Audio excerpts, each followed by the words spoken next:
మహిళ లేనిదే లోకం మనుగడ లేదని కాకినాడ జిల్లా జనసేన పార్టీ అధ్యక్షులు డీసీసీబీ చైర్మన్ తుమ్మల రామస్వామి బాబు పేర్కొన్నారు. పెద్దాపురం మండలం ప్రజా పరిషత్ కార్యాలయంలో పెద్దాపురం మండల సమైక్య మహిళా సంఘం ఆధ్వర్యంలో నిర్వహించిన అంతర్జాతీయ మహిళా దినోత్సవం వేడుకలో ఆయన ముఖ్య అతిథిగా పాల్గొని మాట్లాడారు. ముందుగా జ్యోతి ప్రజ్వలన చేసి తుమ్మల రామస్వామి బాబు మాట్లాడుతూ రాష్ట్రంలో కాదు దేశంలోనే మన మనుగడ సాగాలంటే మహిళ ఆరోగ్యవంతంగా మరియు అత్యంత శక్తివంతంగా ఉండాలని, అదేవిధంగా మహిళ బాగుంటే మన నివాసం రాష్ట్రం మరియు దేశం కూడా ఎంతో సంతోషకరంగా ఉంటుందని తెలియజేశారు. కూటమి ప్రభుత్వంలో మహిళలకు అధిక ప్రాధాన్యతనిస్తూ రాజకీయంలో 30% మహిళలకు ఇచ్చిన ఘనత ముఖ్యమంత్రి చంద్రబాబు నాయుడు, ఉప ముఖ్యమంత్రి కొణిదెల పవన్ కళ్యాణ్కు దక్కిందన్నారు. కూటమి ప్రభుత్వంలో ప్రతి మహిళకి ఉచిత బస్సు సౌకర్యం, అదేవిధంగా ఎంతమంది ఆడబిడ్డలుంటే అందరికీ వర్తించే తల్లికి వందనం పథకం ద్వారా ఎన్నో కోట్ల రూపాయలు అందించడం జరిగిందన్నారు.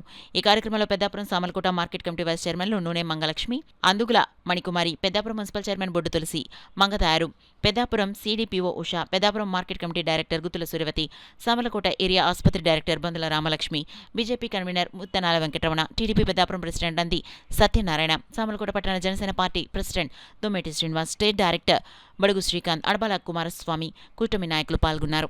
మహిళలకు పెద్దపీట వేయడానికి కూటమి ప్రభుత్వం కూడా నిర్ణయాలు తీసుకుంటా ఉన్నారనేటువంటి సంగతి అటు చంద్రబాబు నాయుడు గారు కానీ పవన్ కళ్యాణ్ గారు కానీ తీసుకోపోతా ఉన్నారనేటువంటి సంగతి కూడా ఈ సందర్భంగా మీ అందరికీ తెలియజేస్తా ఉన్నా.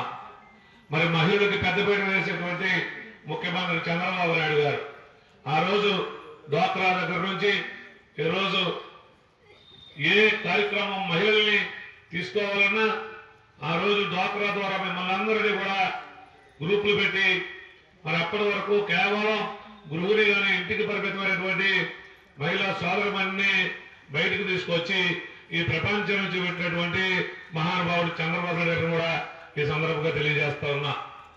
అలాగే ఆనాటి నుంచి నేటి వరకు నేటి ఏదైతే మహిళలకి మరి ఉచితమైనటువంటి బస్సు సౌకర్యం కల్పించిన దాంట్లో మరి చంద్రబాబు నాయుడు గారు, పవన్ కళ్యాణ్ గారు ముందు వరుసలో ఉన్నారనేటువంటి సంగతి కూడా మీరు అందరూ గుర్తించుకోవాలి. అలాగే ఈరోజు మరి ఏదైతే ప్రభుత్వాలు మహిళలు ముందుకు రావాలంటే మీరందరూ కూడా ఆర్థికంగా స్థితిమంతులుగా కావాల్సినటువంటి అవసరం ఉంది.